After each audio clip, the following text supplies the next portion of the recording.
Greetings fishing and boating fans, Nelson here at Stevens Marine in Tigard, Oregon. Today I'm going to walk you through a brand new 20-foot adventure that we've just set up for a customer.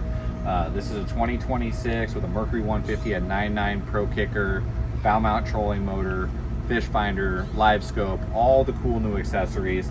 I kind of wanted to put this together for him as a resource so that he can look back and be reminded about maintenance, break-in, how different components of the boat work. But also, hopefully some of you might find this useful for how you could set your boat up. Back here on the 150, I have the cowling off to show us a few things. We have a secondary trim and tilt button back here, which will raise and lower the motor. That's just an additional to the trim and tilt that's up on the center console. But it just makes it so you don't have to climb in there if you do have to tilt it up. Of course, with a jet lower unit on the motor, it's a little bit less needed because you can trailer with the jet down in the down position and you're not worried about dragging it. So it's pretty handy to trailer it down so it's also not sticking way up out the back. And then next to it here you have a freshwater flushing port. If you use it in the salt water, you can pull that out, hook up your hose to this. You don't need to run the engine on that. You just want to run the hose for a few minutes and let the fresh water push throughout the system and flush out any salt water. So the little motor has a similar setup here, a little cap that comes out, and then you'll put your hose in this one separately and run that for a few minutes. On the kicker, you want to make sure that the hose is not on too strong, so just maybe a third turn of the valve, so water is flushing through there but not hissing loudly when you have the water in there. You might stop it. Under the cowling, you also have your oil check here. When you do your oil changes, you have your oil filter here. And up on the front, you're going to have your oil fill that you can't see from this angle. The oil drain is right down here. And this just takes a 1/2-inch hose, which you can put into a bucket. And then you'll give that a couple turns. It'll open the valve and the oil will drain out the hose. So a nice and clean way to drain your oil without having it drain down the side of your engine. Under the hood of the 9.9 EFI kicker motor here, the Pro Kicker, we have similar to the big motor. We just have an oil check and an oil fill. No oil filter on the 9.9. So both engines are going to have 100 oil change service intervals. And that means that on the kicker, you're going to do the engine oil and also the gear lube. On the main engine, you're just going to have the engine oil because it has grease for the jet lower unit, which is filled here at this Zerx fitting. And on this, you want to top off this Zerx fitting with grease basically every time you use it, just to make sure that you displace any water and then that bearing stays well greased. So you won't have a gear lube change on the 150. So a few other miscellaneous components on the back of the boat here. You're going to have just the one single drain plug hole here that you're going to want to plug with your drain plug, because you also have the intake for your wash down, and then this is an outflow for the hot water sink that's on the transom. We have a weld-on anode here, a sacrificial anode, that will help reduce electrolysis and pitting, especially if the boat is moored in the water. And you just want to keep an eye on that. If it starts to get very chewed up or really chalky, then you need to either brush it off or replace it. You have your fuel fill here. Both of these engines are rated to run just regular E87 fuel. You don't need to run ethanol free. If you want to run ethanol free, it won't hurt it. If you are running ethanol fuel like E87 and you have a long off season, then it's probably worth putting some stabilizer in there to make sure that the fuel doesn't go bad. But if the fuel's good, just like in your car, the engines will burn it. The EFI is also much less susceptible to fuel related issues like fuel starting to gum up than like a carbureted kicker would be. So the EFI has been a big improvement on that side. We also have the tie down straps back here. You want to make sure that you trailer with these. And on this boat, we installed some cool lights that will turn on in the boat that will be used for backing up down dark boat ramp. So you can turn those on and it'll give you a little illumination if you're backing the boat up down a dark ramp. So this also has diamond plate corner caps. So anytime you're on the dock, you know, if you end up a little bit crooked to the dock, your bumper should save the outside of your boat. The diamond plate corner caps will help protect that corner right there. On the 9.9 trolling motor here, being an EFI, the start procedure is very straightforward. It is kind of lined out on the handle here. You want to make sure you prime the bulb to make sure it's nice and firm. On the shift handle here, centered is neutral, and then you would turn it to put it into forward.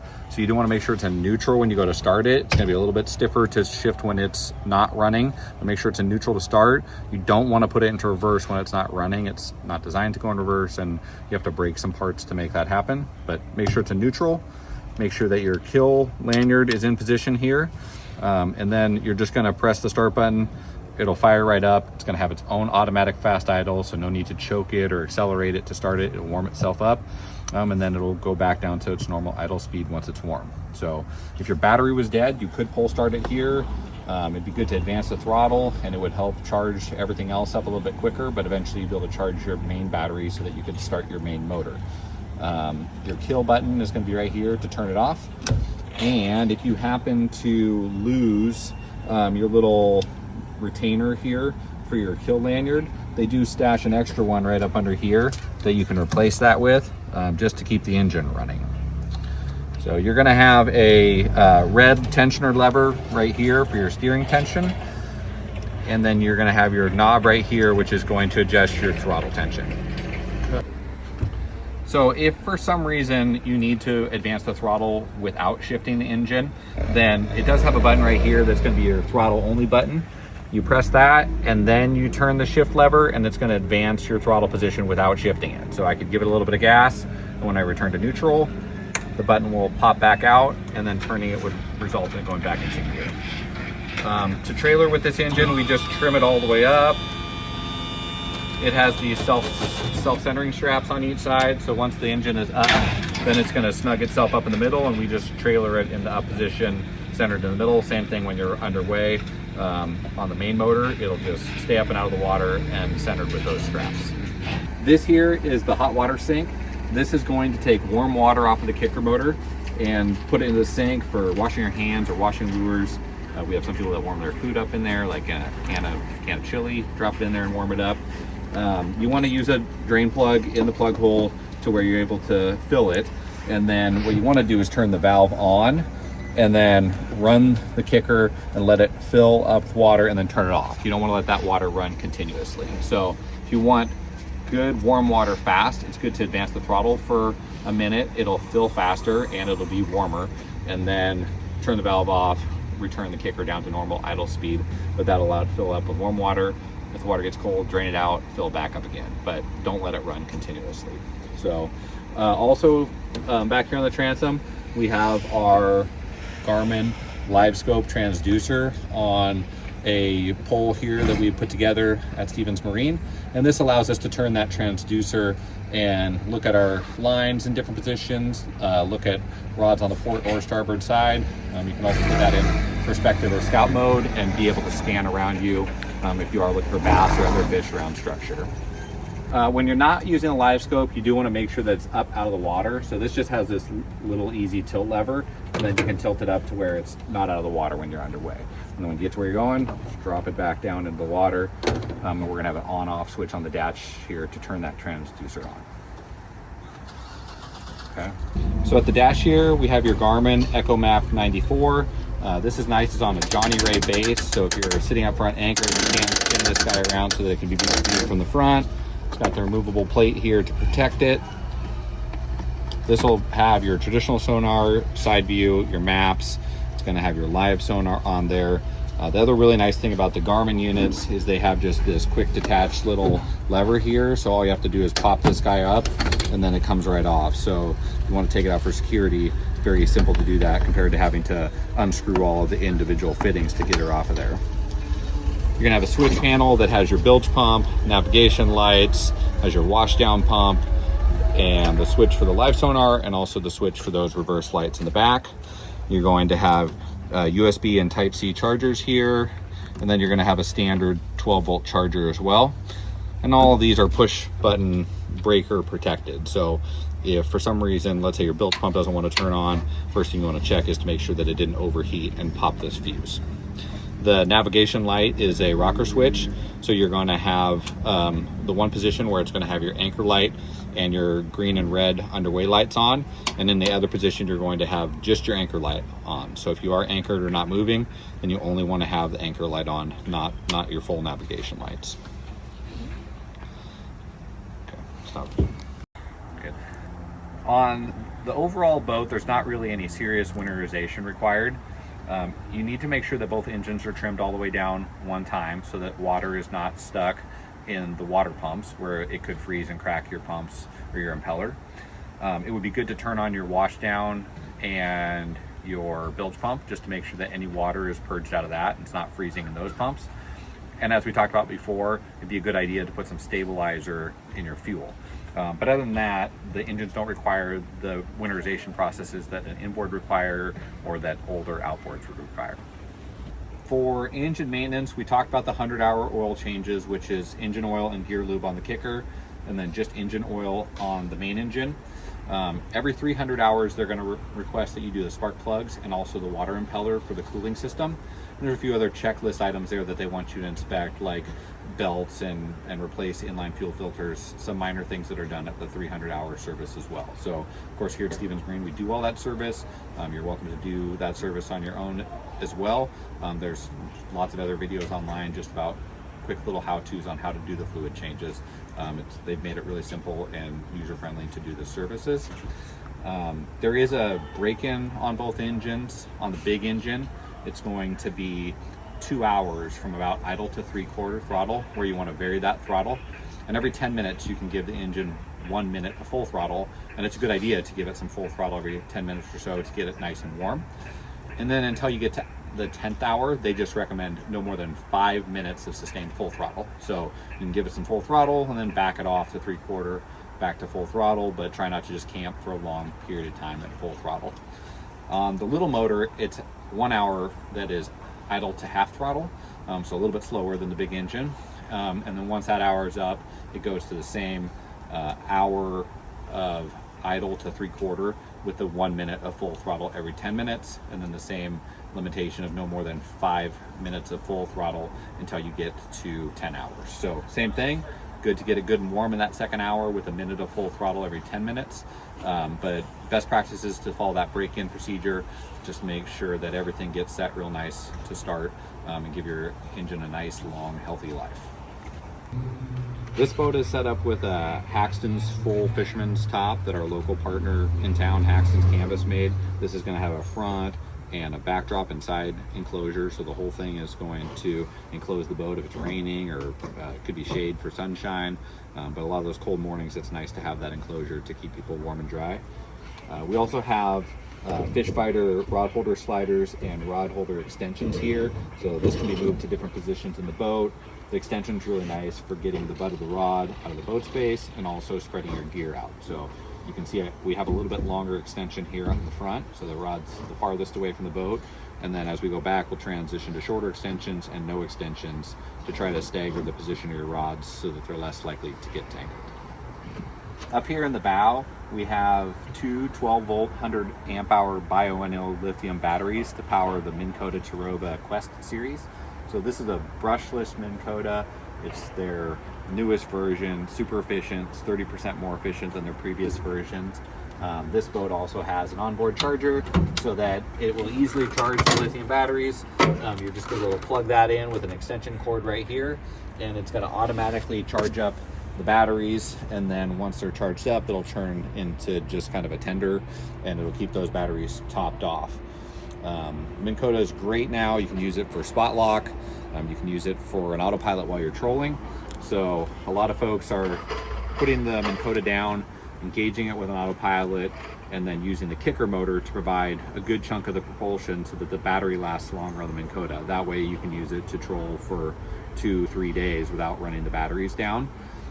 Ideally, you have the kicker just kind of in gear, and then the Minn Kota running on 4 to 5 power. Because if you have it any less than that, then if it's a little bit windy or rough, it's going to have a hard time holding the bow in the wind or chop. So 4 to 5 power, if you see it running on that, that's going to be about ideal for holding your autopilot course, but also not burning too much juice. So we'll go over the remote control and the super simple buttons that are on there as far as how to operate it. On the Minn Kota itself, it's pretty simple, but you are going to have the one strap here that's holding it on the support stand for when you are trailering it or if you're running to your spot and it's very rough. So you want to free it from that to deploy it, all you're going to do is push down this lever and then dump it in.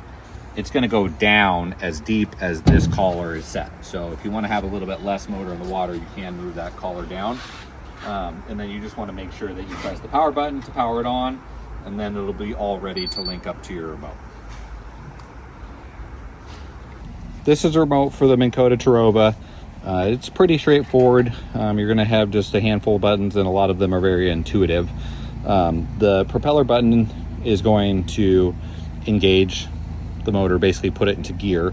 The first time you press that, if you haven't accelerated the motor at all, you can see that it's going to be on 0 power. So you need to push the up button to give it some power, and that's going to go all the way up from 0 to 10 in half power increments. So now if I pressed it, the prop would start spinning and it will be going at 2 power. Left and right is just going to steer it, so pretty intuitive there. This button here is going to be your autopilot button, so it's going to hold you on the heading that you are on when you press that button.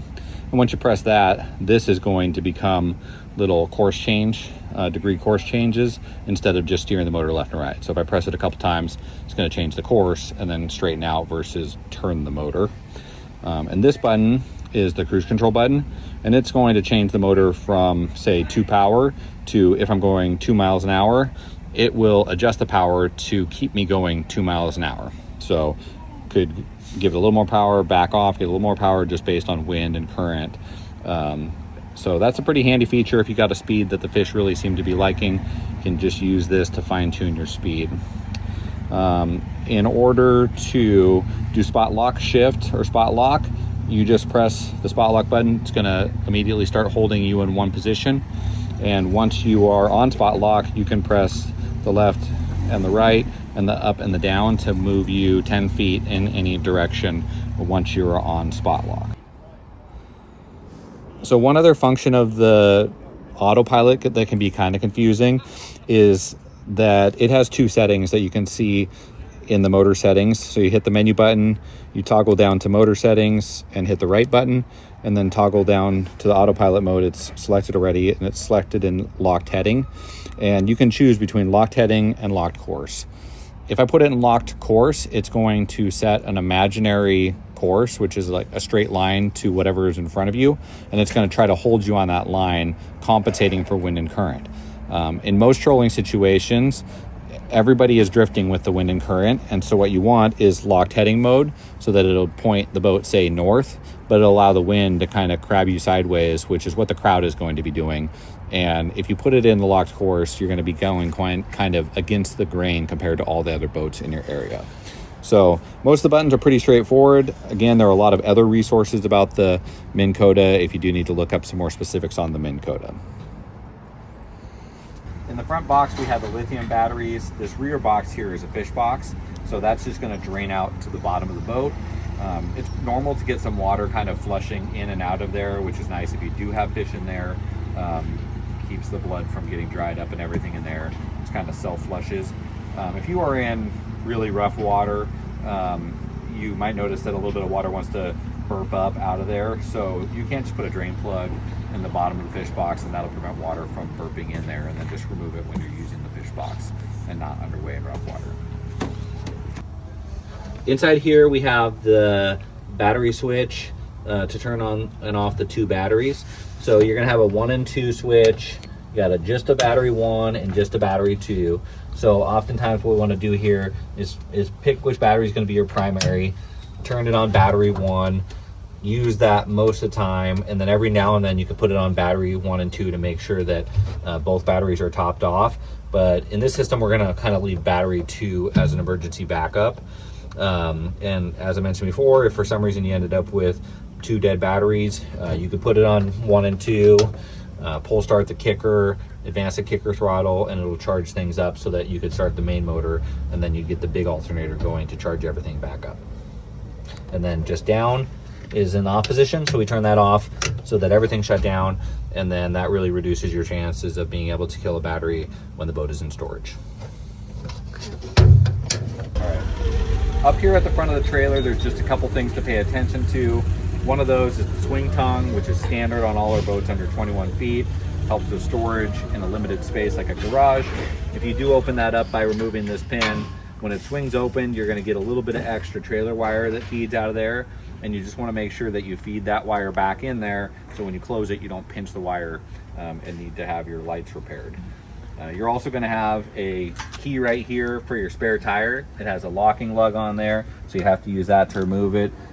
Just helps with a little bit of security so somebody can't borrow your spare tire.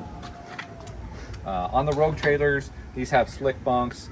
The trailer is designed specifically for the 20-foot adventure. It loads and unloads extremely nicely, but you do want to make sure that you leave your tow strap and your safety chain hooked up until the back of the boat is in the water, because if you unhook that at the top of the ramp and you tap your brakes, it can prematurely launch off the trailer and end up on the ramp. So we see that happen every year with various boats, aluminum boats on slick bunk trailers. Very nice to launch. You really need to leave them hooked up.